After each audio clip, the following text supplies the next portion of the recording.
We are back with Ring the Bell, number 28. Fury Wilder, Stevenson, Gvozdyk, and some other topics we're going to cover here as well. How are you, Nathan? I'm all right, Matt. How are you? Not bad, man. I am pretty good. Pretty disappointed with some of the judging, some of the scoring. We'll discuss that as we get into this podcast. What was the first thing we were going to discuss? Was that the Ustinov Hunter card? Yeah, I actually watched most of this card, you know.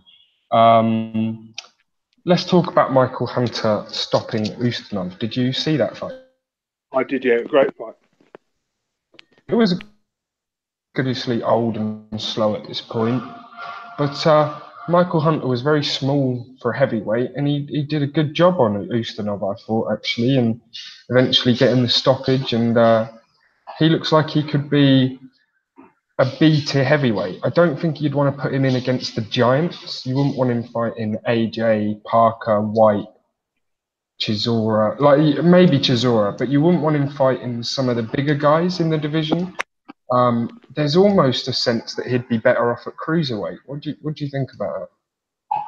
I think he should go back down to cruiserweight and win one of the vacated titles. It would make more sense. Yes, I agree with that. I have to agree with that because he just looks too small for the division, basically. That's the long and short of it. I mean, we're going to be talking about the Wilder Fury fight in a moment. And Wilder's not a big heavyweight, but he's still a lot bigger than Michael Hunter. So it's an interesting one. Then we move on to Frank Buglioni, Fang Long Meng. Did you catch that? I didn't, but didn't he get stopped on cuts?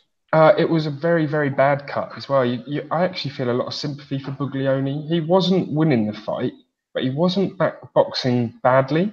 But he got this cut along the top of his eyelid, and if it had gotten any worse, his whole eye would have just started falling out. So it was stopped. I think it was a good stoppage, actually.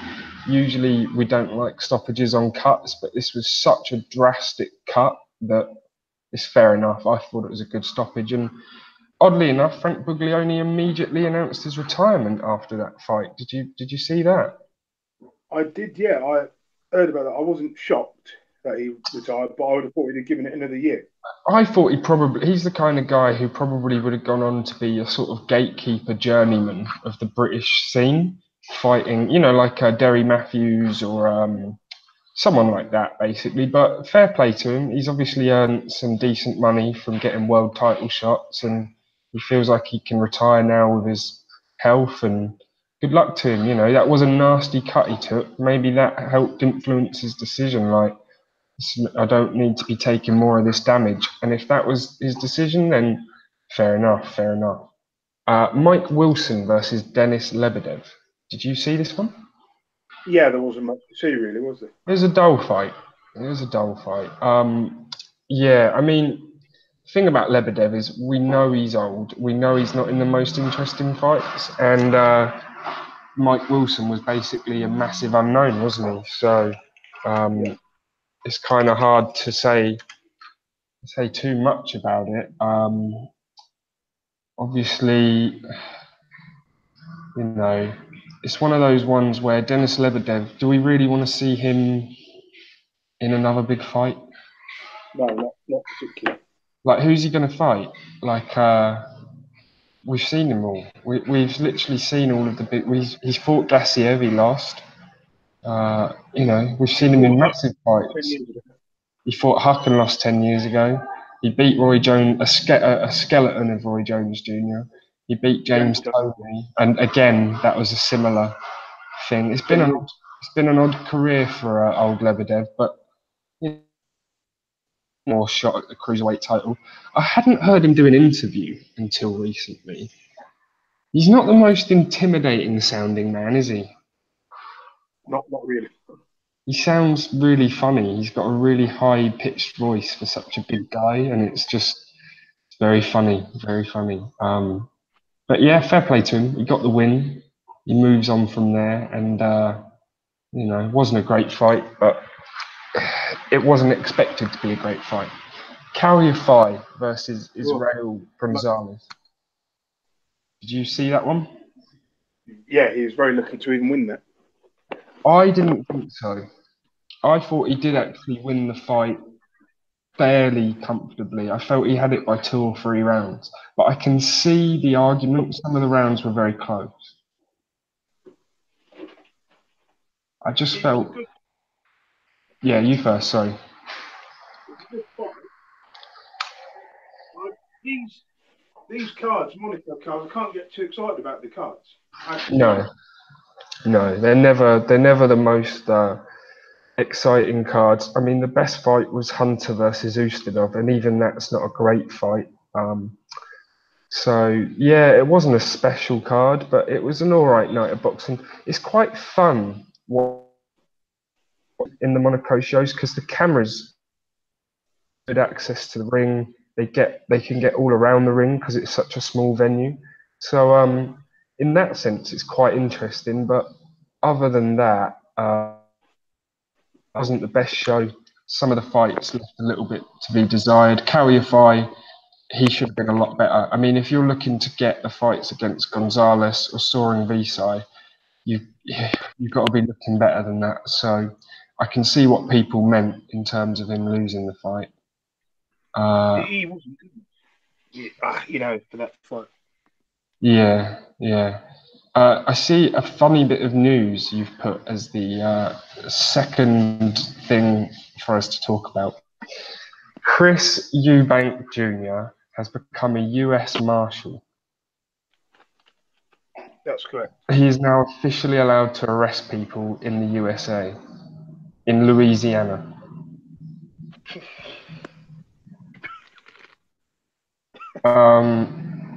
He's been going around giving lectures on how to peacefully diffuse difficult situations. It just sounds farcical, doesn't it? A source said Chris is over the moon with his new roles and takes them very seriously. He may have had his run-ins with the law, but he is a reformed character and hoping to spread peace across America. He is lecturing on how to diffuse messy situations using words, not punches, which is ironic given his background.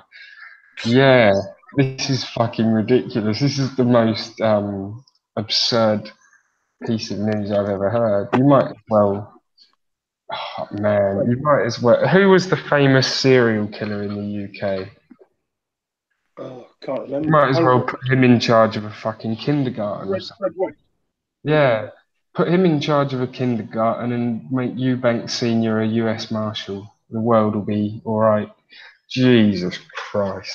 He really is an oddball, isn't he? I mean, he's a nice guy, but he's just like, someone just needs to say to him, you can just sit down, relax, and enjoy the money you've made. You don't need to be in the news every week. You don't actually need to be a dickhead. You're already famous, mate. You can just chill out now. But no one gave him that talk, I don't think. So it's fascinating. He is a fascinating case study. I reckon he'll be studied by psychology majors for years to come, old Eubank Senior. There's some more news as well. Yeah. Scott Harrison is making a comeback. If you go to his Boxrec, Scott Harrison. Yeah. Scott Harrison Boxrec. I will go to that. I will check it out because I don't even remember this guy.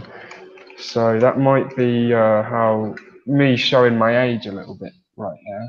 I'll tell you a little bit about him very briefly, and the fans who don't know, I'll quickly. Yeah. Are you there yet? Yeah, I'm looking at his Boxrec. Right.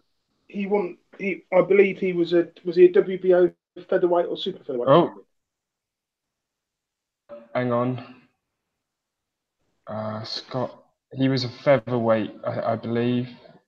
So he had Nassim Muhammad's old title, I believe. Let me go to. Yeah, the WBO World Featherweight title. He actually defended it many times in a row, to be fair.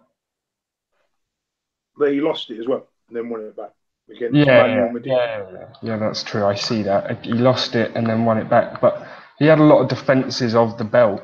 So, yeah, fair play. I mean, he's 41 now. and you can't imagine that a featherweight is gonna. His last fight was at lightweight in 2013, so you imagine But he's probably a lightweight still, isn't he? yeah, but before that, he had a 7-year gap because he got done for assault. So he was basically, you know. I see that 2005 to 2012, he didn't fight. I see that. Yeah. Yeah. Wasted year, the best years of his career and so. Yeah, that's sad in some ways, but I don't feel sorry for him. He probably did it to himself. It's odd to come back at that age when you're a very small boxer because we know you've already lost your speed.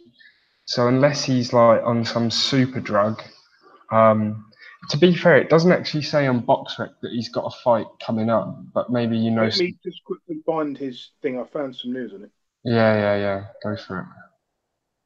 Let me just send it to you.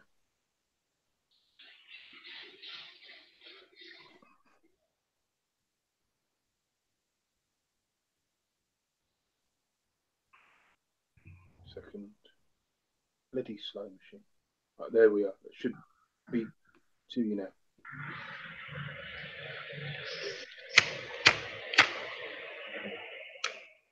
Can you see it? No, did you send me something? Yeah, through in your inbox. About Scott Harrison's coming.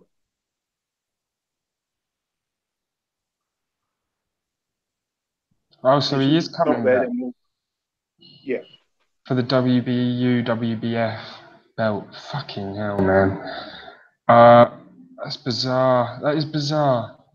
I'm very focused on being world champion again. Well, I mean, you're 41. You're out of time, mate. I'm sorry.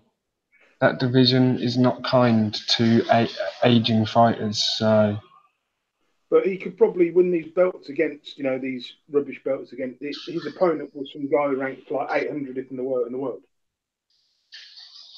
yeah, it's unbelievable. Right. I mean, the comments are like, "Oh, I can't believe this guy's even still alive, let alone fighting." So, Ricky Burns. I mean, there's some fights out there for him, but it's not interesting to me. I think aging fighters like that should leave boxing well alone. If you're 41 and a heavyweight, it's different. But a lightweight, it's not going to go well for him, I don't think. Just There my was personal opinion. there was what was that card we missed, that pay-per-view, the Bellew fight? But that's too far back. Not Scott Harrison, Ricky Burns destroyed, who did he fight? Destroyed, what's his face? Scott Cardle. Yes, And I would have thought him and Lewis Ritson would be a very close fight. would be a good fight, but obviously Ritson had that tough defeat, and he might want an easy win before he takes a tough fight. Okay, I guess we should move on, really. Yeah, for sure, for sure. Let us move on to the Wilder Fury card. Why not? We'll talk about that. Joe Joyce, easy performance, easy win. You said he looked bad. I thought he actually looked all right in there. Some of his combinations he's putting together faster. Obviously, he's still a big, slow human being. He's not ever going to be fast moving around the ring, but his combinations look like he's put a bit more speed on them. That left hook finish was very nice. I was impressed, but I think it's just the level of his opposition, which I'm not impressed with. I think To he be needs to fair with accept you, it to be fair with rapidly. you, Joe Hanks, 23-2, is not a terrible opponent for a 6-0 But guy. look at the guy's record. The guy's record is dreadful. It's pretty bad. It's I won't deny that. The 2 times he fought anyone half decent, he lost. However, he's still not the worst opponent. As long as Joe Joyce keeps fighting winning opponents and keeps stepping up, it's fine. It's fine. He's not ready for Luis Ortiz next yet, though. definitely. I keep hearing about that. So that's a fight we'll move on to rapidly. Is Luis Ortiz versus Travis Well, Kaufman. Did you watch that? Yeah, it was painful. I bet you wish you didn't. It was dreadful. I went and made a cup of tea during half of it because it was just like, this isn't going to fucking end. This is just awful. Ortiz is slow, he's old, he's got nothing left. How he even hung around in the Wilder fight for as long as he did is a miracle. That's just because he's a tough guy. But come on. It's the same thing when he fought Dave Allen. It's the same thing when he fought Malik Scott. He is fucking abysmal to watch. He's the least exciting heavyweight on the planet. I think that's fair to say. Travis Kaufman is dreadful. He lost on points to Amir Mansour. Yes, he did. I mean, he wasn't that bad in the fight. He's just much smaller than Ortiz, and he didn't really stand a chance, but at least he stayed in there and did what he had to do. Ortiz, you should have got him out of there, really. That's the truth of it. Knocked down in the 7th round, you would have thought his corner would have pulled him out because he didn't look like he had anything left. You get more. Here's the thing, though: if you pull out, you can't fight as quickly, and if you pull out, sometimes you don't get as much money. So Travis Kaufman did the right thing. It's up to Ortiz to get him out of there. He weren't hurting Kaufman enough for Kaufman to want to quit. So it's on Ortiz. Celebrated early, got up and started jumping around like he normally does. Yeah. I mean, it was clear he'd won, but it's just stupid. It was a stupid fight.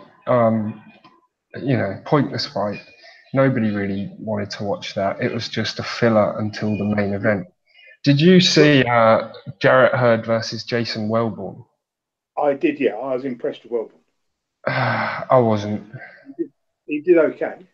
He did okay, but he did what was expected. He went out there, he threw a few punches. He weren't going to hurt Jarrett Hurd, and then he eventually got stopped. I mean, that was about as what I predicted. And to be honest with you, Jarrett Hurd should not be fighting people like Jason Wellborn. How did Jason Wellborn earn that shot? By having 2 split decisions against Tommy Coyle. Not Tommy Coyle. Langford. Tommy Langford. And it's not an impressive fight for Jarrett Hurd, is it? Taking on someone like Wellborn. I think they were struck for cash for this undercard, you know. That's why it's such a weak undercard. It was pretty weak, wasn't it? It really was. The only decent-ish fight was Joyce Hanks, and that was over before it started. So, yeah, it was pretty poor as an actual fight card, but as an event, as a one-off, it wasn't bad. So let's move on to the main event. This is painful because everybody in their talk about it positively. Just talk about the fight first, then we'll talk about the negative stuff afterwards. But you can't. There is no positive for this fight, really. What is the positive? You lay them out for me. The only positive is that Fury. The positives were Fury was there. It's a fight. He was a winner in my eyes. You know, he came there. He proved that he's the best heavyweight in the world. That's what I saw. I saw the same thing, but it's not really relevant because the judges once again have spoiled a great American fight night. It's the 3rd time in a row. We had Kovalev Ward 1, robbery. GGG Canelo both times, pretty darn controversial. And now we've got Fury Wilder. Why would anyone want to go to the States to fight? Why would you do it? You just wouldn't. AJ will never, ever, ever, ever compete in the United States. Ever. After that. He won't do it. Team Matchroom won't let him. His management won't let him. His sponsors won't let him. Why would they let him? It's just you're guaranteed to lose or draw a fight in which you win, and you'll lose money in potential earnings. So it will never, ever happen now. Never. And it's right not to happen. Why would you want to go and buy into a corrupt business? It's not a good look for American sports. As Tyson Fury said in the post press conference interview, a great night has been ruined. You can read all the media, they're saying controversy this, controversy that, and it tarnishes boxing. The attempt to keep robbing people and keep money in one area and play with the numbers is ruining boxing in America. There is a reason that no one knows who Wilder is. There's a reason that that pay-per-view didn't sell as many as an AJ pay-per-view would have done, because it was in America, and everybody knows American judges will not let anybody else take home the belt. It is at this point that I want to actually try and create a consumer boycott of American pay-per-view events, specifically the WBC. I think if there's a WBC title on the line for a pay-per-view, no one should buy it. We need to cut these corrupt scumbags out of the sport. They're not going to do it themselves. No one's going to do it for us. The only way to do it, to get, if we truly, we moan about it all the time, but if we truly want corruption out of sport, start by not buying WBC pay-per-views. It is that simple. I wanted to raise a point of positivity about Tyson Fury. Sure. He can fight anyone now. He's got the right. He's earned the right that he's proved he's the best. I think Joshua won't want any part of him, but I'd love to see that fight next, wouldn't you? Rather than a rematch with Wild. They, from what I've heard, the British Board of Boxing Control are livid, and they are going to force the WBC to hand Fury a rematch, and they're also going to be demanding certain judges from certain countries not be allowed to judge the fight. And I have to, with the WBC, a Mexican organization, you should have no Mexican judges. It's a conflict of interest. Absolutely. Same for the IBF. If the IBF start throwing in Puerto Rican judges, there's clearly Can we talk about how great the fight was? Because it was a great fight. It was a great fight, but here's the fight, my friend. Fury won pretty much every round. He got knocked down twice. One of the knockdowns was so hellacious that no one expected to get him up, and it's impressive. But all of this, sadly, to me, is just not relevant.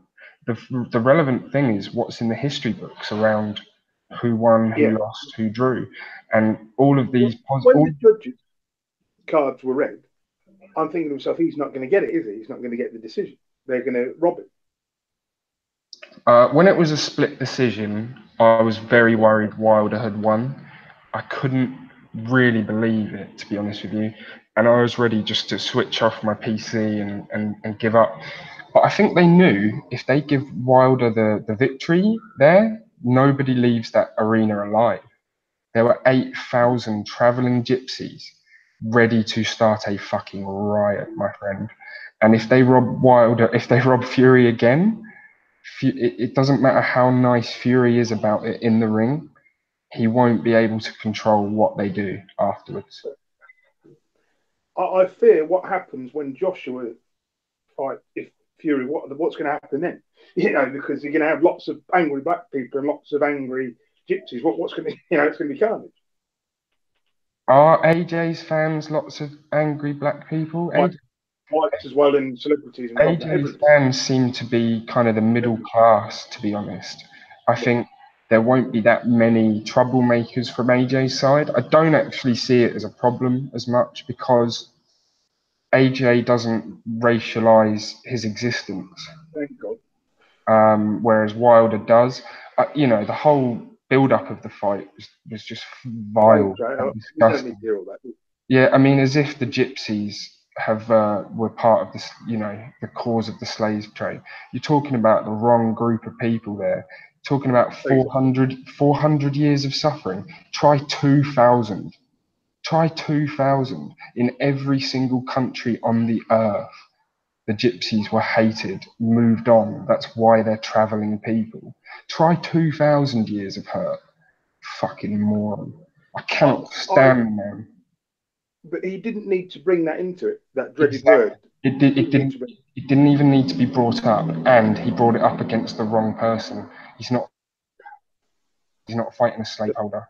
He's not fighting anybody who ever fucking had that history. The gypsies are not part of the slave trade, so why is it even brought up? It's so out of place. So what does Fury do now? I think he should, if Joshua gives him an olive branch, he should take that fight. That's what I think he should do. Nobody will want to fight Tyson Fury. The only way he'll get a fight is the forcing a rematch through Wilder, which will happen because the judges were awful. judges have been terrible in American fights. I mean, the GGG second fight was an ordered rematch, if you remember correctly. So yeah, I mean, it's very likely that the rematch will be ordered to happen, and Wilder and Fury will have to take it, specifically Wilder. It has to happen in England. The fight has to happen in England, in my opinion. No, it doesn't have to happen in England. You just got to control the judges and not have it in the Staples Center, not have it in LA, but most of all, just not have corrupt judges. If there is another robbery, it's not about the money. It's not about keeping Wilder's zero. The sport will die. It's that simple. The sport will be finished if you keep robbing boxers blind when they get clear decisions. No one will want to watch. But the only positive is we get to see this fight again, hopefully. That is the only good thing that can come of it. And then Fury can get his win and get his belt. But Joshua won't want any part of either man, will he, after last night? I don't think. Or any part of Fury. I think he won't want any part of Fury. I don't think he's particularly scared of Wilder. I mean, sure, Wilder can hit you and you'll go on the floor, but he's a terrible boxer. We've seen that again and again. Every power shot he missed with. Yes, apart from the two he landed, yeah, basically. I think Wilder's people don't want the rematch. They want him to keep fighting easier fights. They won't want the rematch, but they might have to take it. It's that simple. Here's the thing. Well, they'll vacate them, won't they? No. The worst. No. They'll take the rematch. They'll believe they can knock out Fury because they got so close, but they won't get that close again. That was Wilder's only chance to ever beat Tyson Fury. He was out of rhythm, out of competition, out of match rhythm, out of practice, and Wilder still couldn't beat him.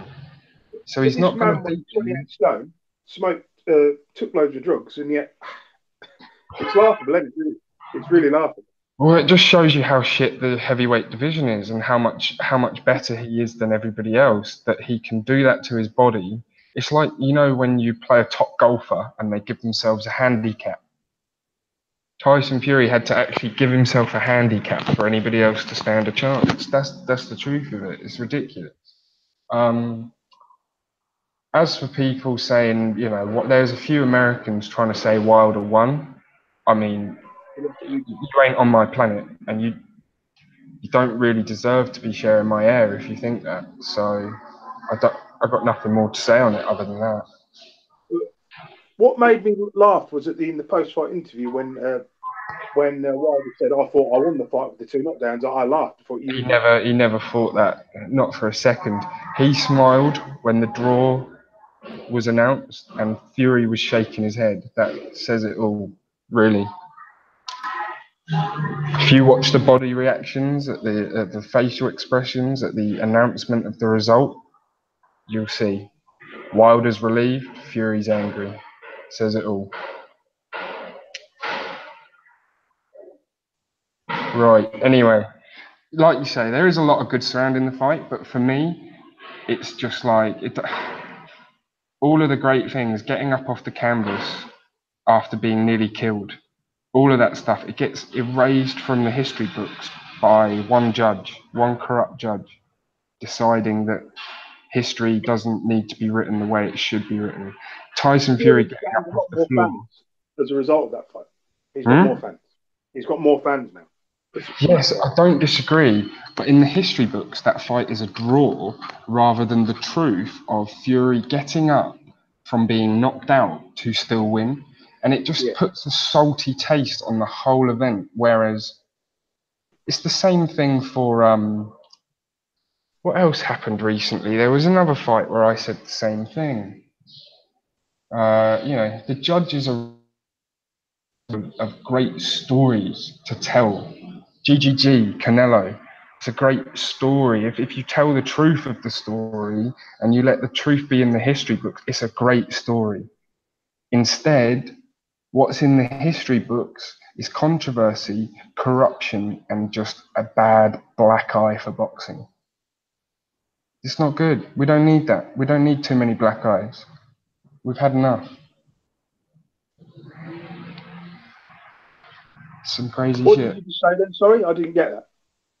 I said, instead of the truth being written down, the beautiful truth of the GGG Canelo fight, the beautiful truth of Kovalev Ward 1, the beautiful truth of Fury Wilder, instead, we get a bastardization, we get a black eye for the sport. And, you know, these beautiful nights are turned into just bitter tasting. Like, sure, it was still a good fight. I enjoyed it. It was still entertaining, but something was taken away from it by the truth not being allowed to be told. Yeah, it's a shame. You know, with the WBC, I'm not in. I hate.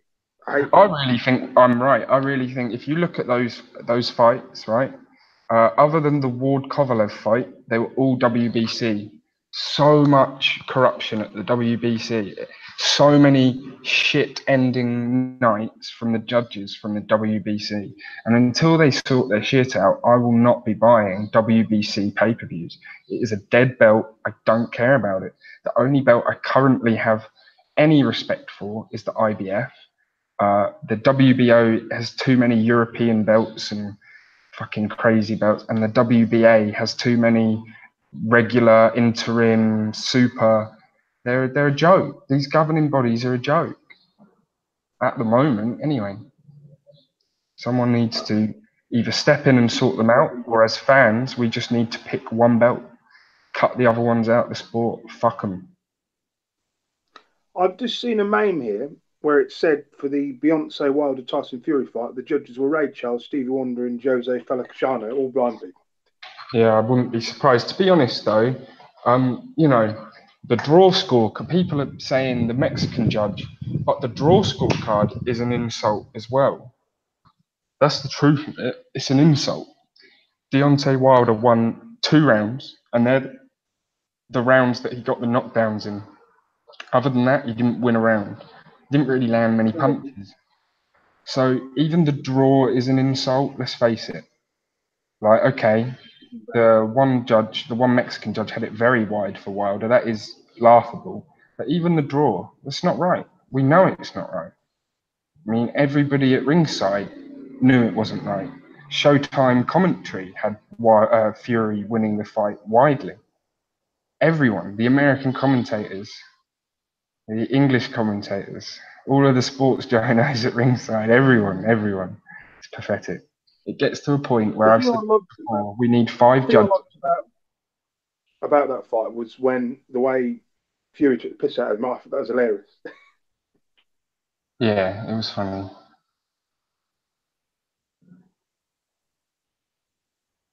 I guess we should move on, really.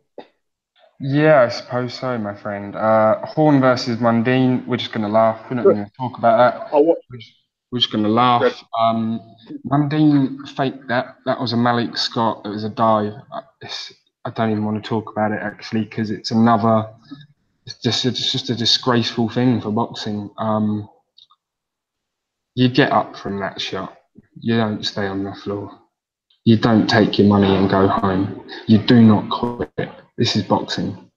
It's pathetic. Shall we talk And about I'm happy Bellew? Mundine is retired. But Horn, he's nothing. He's got nothing.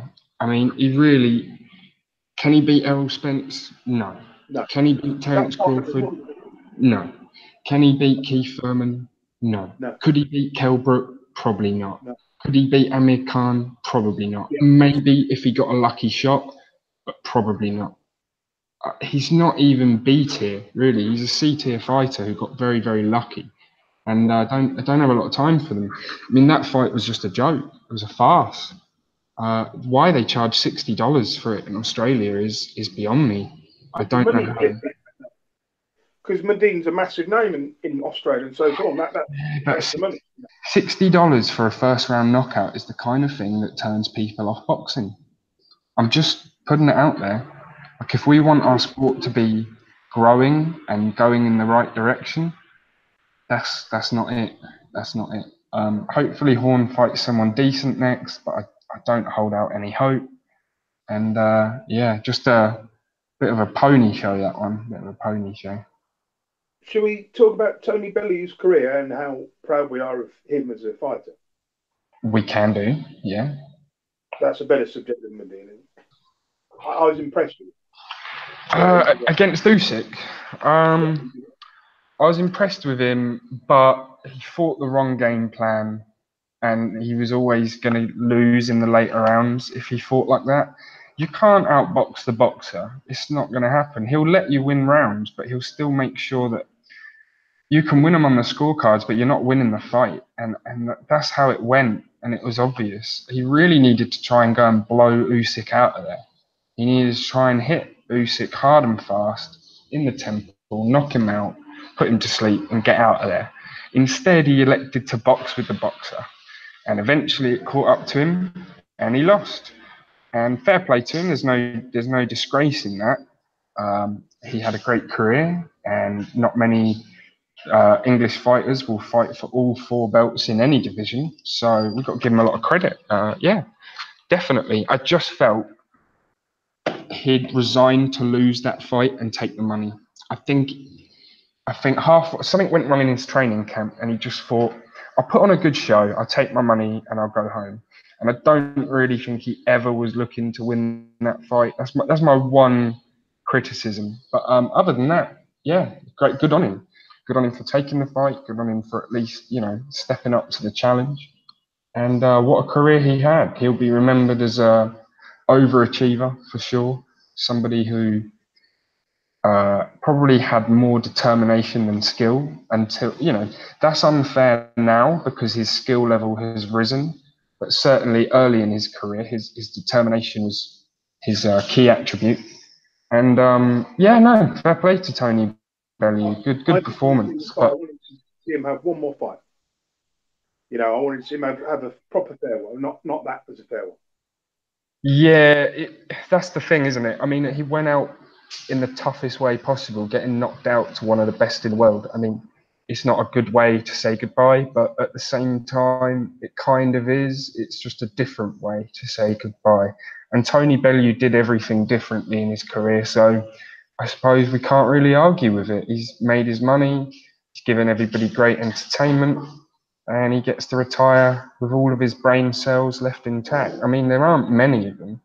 Tony Bellew is not the brightest tool in the shed, but at least, he hasn't lost too much of that. But no, he was. He won a world title. He fought at heavyweight. He got a big win. He did well. He did. He certainly did. I got no hate for that at all. I'm impressed with him. I thought he was very gracious in defeat, and it'd be fair play to him. It wasn't the great war we expected. Like, he did well boxing Usyk, and nobody expected that. But like I say, I really do think if he'd have gone out there for the knockout, I mean, he might still have got knocked out, but at least he would have come closer to winning, if that makes sense. Yeah, I mean, I was happy with what he achieved in his career. I mean, I didn't expect him to ever win a world title, and I guess he'll go down as one of the British greats, won't he? He's got to. He'll certainly go down as one of the British greats. I don't think he's at the top of the list, but he's certainly on the list. And as we've got a thing in Britain where as long as you try your hardest and you fight everybody put in front of you and you do everything required of you, you will be remembered. Like, it's as long as you don't darken, as long as you don't pussyfoot about. And he never did any of that. So he'll be remembered and respected.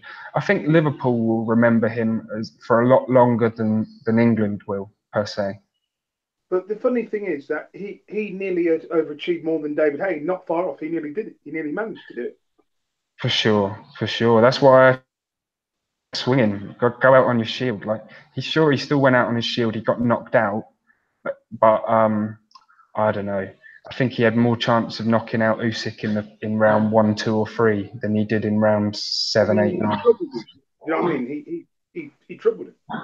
He did trouble him with his style, but that style was always going to be too hard to keep up for 12 rounds.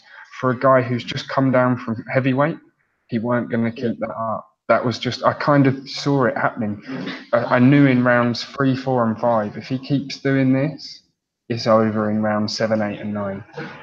You got you Think can't, he you could be can't. tempted to come out for one more fight? Do you think? No, he's retired now. He's a stubborn man. It's the same as Froch. When he says something, it's going to happen, and if he says he's retired, I believe him. That's a shame. I believe him though. I mean, there might be one more exhibition fight later on. Like, you know how I think Johnny Nelson did one recently, but it was just like an exhibition, and it wasn't really a fight. He might do something like that for fun, but I don't think we'll see him in a professional fight again. Okay. Well, we'll move on. Thank you, Tony Billy, for your comment. Yeah, Stevenson versus. Now, this was a weird fight. Stevenson finally fought someone worthy of taking him out, and he took him out. It's kind of expected. It's got to be said. I heard Stevenson was in intensive care after the fight, but he's now in a stable condition. That's good. You don't want anyone getting seriously hurt from boxing. So I'm happy to hear he's recovering and he's stable. But I'm also happy to see him removed from the cruiserweight division. I am. I'm not going to lie. I'm not going to paint it nicely. I hope he retires with his money. He's done well from boxing at everybody else's expense. So fair play to him. But I'm kind of happy we got a new cruiserweight champion. Yeah, I mean, sorry, light heavyweight champion. Sorry, that is what I meant. Light heavyweight. Yeah, it's because we were talking about Usyk and everybody else for Bellew for so long. I got stuck on cruiserweights. Yeah, it's good to see him ridded of the light heavyweight division. And yeah, I'm happy he's okay. I don't want to see him hurt or nothing, for sure. That would be unreasonable. But I am, it was the same thing with Vladimir Klitschko and Tyson Fury.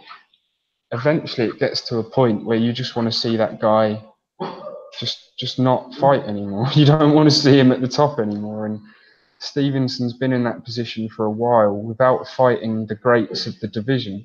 He never fought Kovalev, he never fought Ward, he never fought all of these top up and coming light heavyweights. He just stayed in Canada doing his thing. And fair play to him, he earned his money doing it, but he bored the pants off of me, that's for certain. Okay, that's fair enough.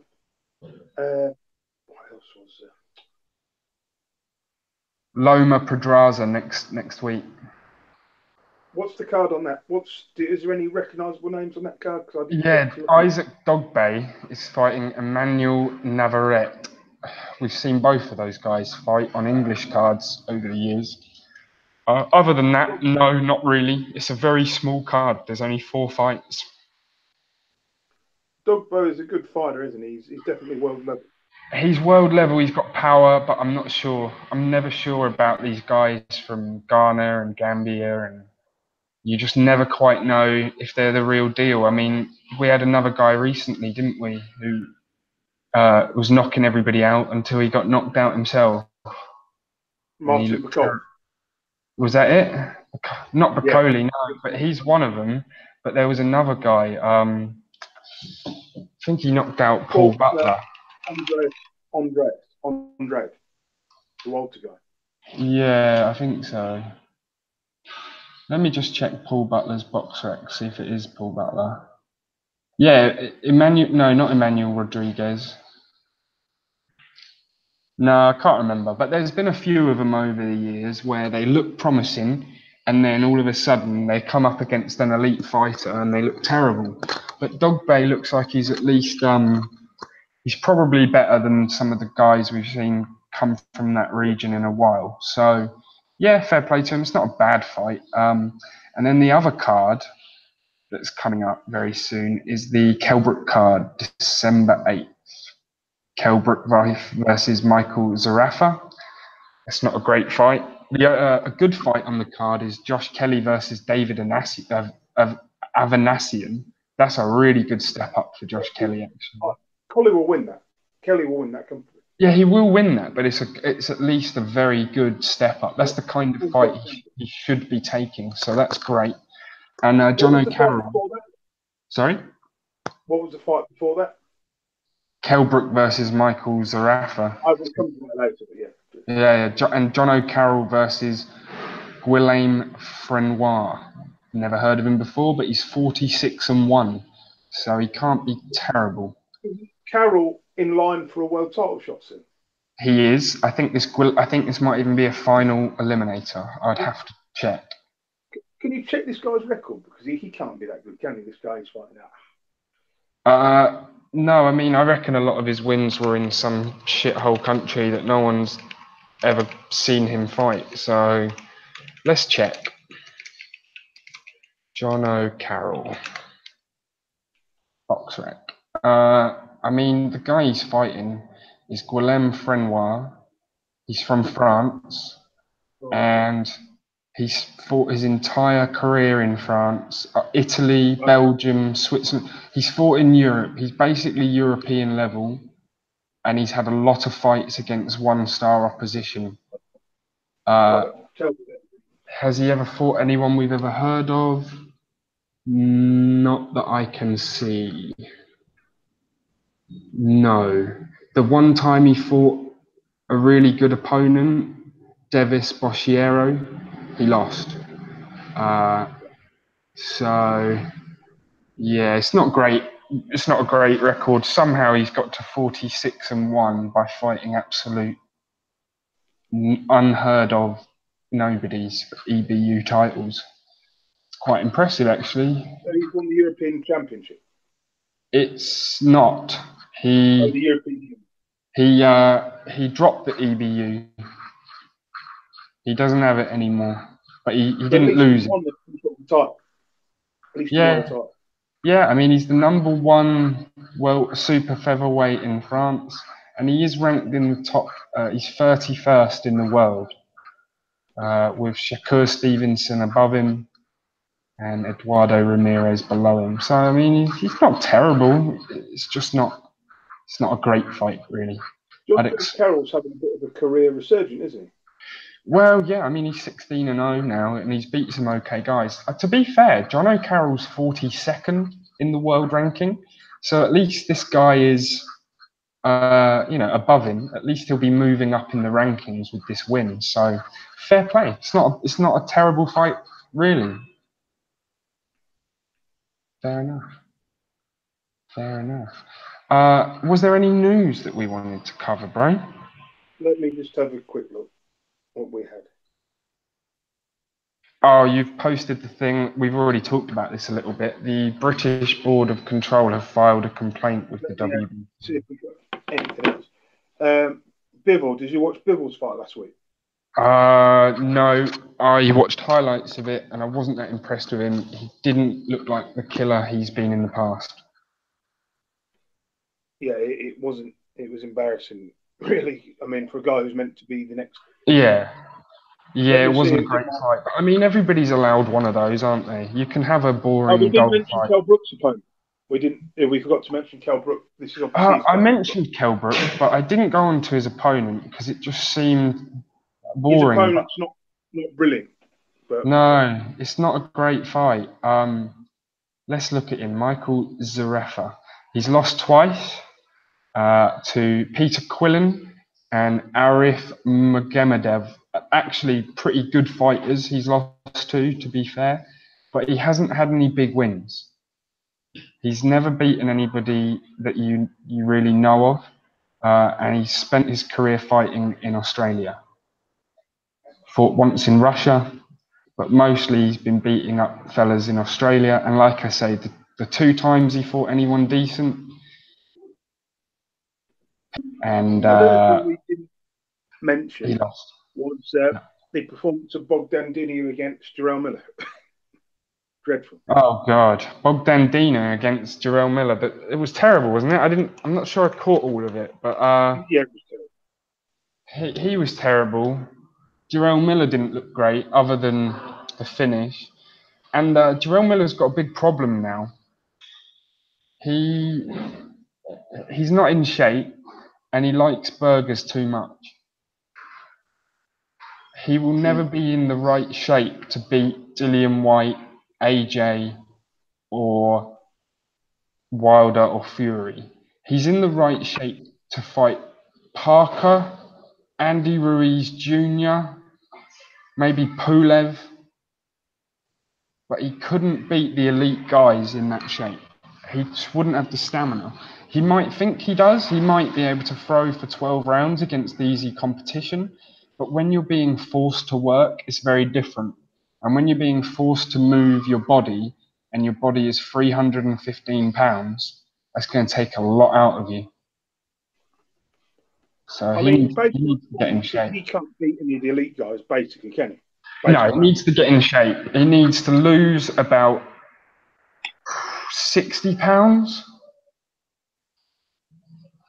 Fury was 250 pounds in the ring against Wilder, and even he was too big a bit. Fury could have lost another 15 pounds, I reckon. I'm looking at Jarrell Miller. He's 315 pounds on fight night against Demon. 65 pounds overweight, in my opinion. What's 65 pounds in stone? It's quite a lot. 23 stone, 22 stone. No. 65 pounds. It's 29 kilogram.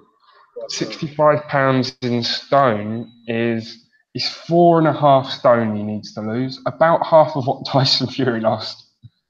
Jesus. Yeah, it's a lot. He needs to lose that. Looking for more news before we move on. God, sparse for news. Was there anything that you saw in the last couple of weeks that you wanted to mention? Nothing particular. Yes, I was going to. There's a couple of things I wanted to bring up. Okay. The Nathan Gorman card. If you look at the Nathan Gorman card, there's a fight on that, but I can't remember what the fight was. Let me check. I didn't even know Nathan Gorman had another fight, and if he's fighting a nobody again, I'm not watching it. I'm done. He's fighting Alexander Leba. Oh, that's a good fight. Okay, I'll let him off. That's a good step up. Why not? But if he was fighting, paying for on Saturday as well. Yeah, don't really care. Mark Heffron versus Liam Williams for the British middleweight title. Is that what you were talking about? Yeah. If you get the whole I've got the card here.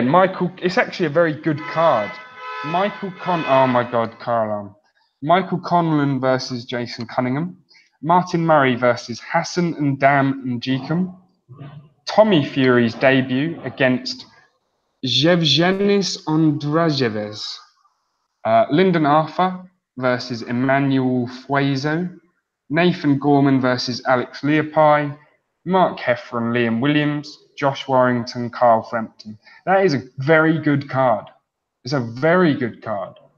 Martin Murray versus Hassan and Dan is a good fight. I think Martin Murray will probably get knocked out in that fight. And I believe there was another card that week as well. So for me, yes, the Chisora White fight is on the same night. And there was another fight. Not Kevin Johnson. What's his face is meant to be fighting someone. Daniel Dubois taking a step apart. I can't remember who it is. That will be on the Josh Warrington event. No, that's a different event. Well, they can't fight Josh Warrington and Daniel Dubois on the same night, as well as Daniel Dubois is another night. He's like the 15th, I think. Just type his name in. Okay. I'll look that up. Daniel on that whole card. Is he fighting Razvan Kajani, or did he already do that? Yeah. Okay, Razvan Kajani, the guy who got brutally stopped by Ortiz. I tell you what, I like Kajani. He's my new journeyman heavyweight boxer, but he's getting knocked out again, isn't he? Yeah. Let's put it that way. This is a bad card. Who else is on the card? I can't remember. Sonny Edwards is headlining against Junior Granados for the WBO European Super Flyweight title. Harvey Horn, 3-0, is fighting a 15-12 guy. Ryan Garner, 7-0, is fighting a guy with 53 losses. Jake Petit is fighting a guy with 29 losses. It's a terrible card. It really is a terrible card.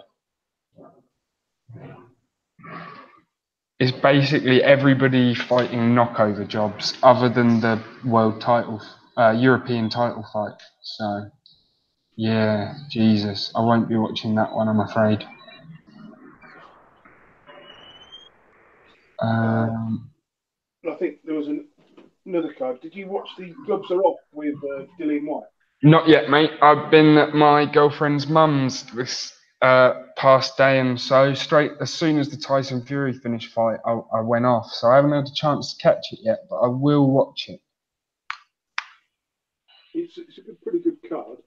I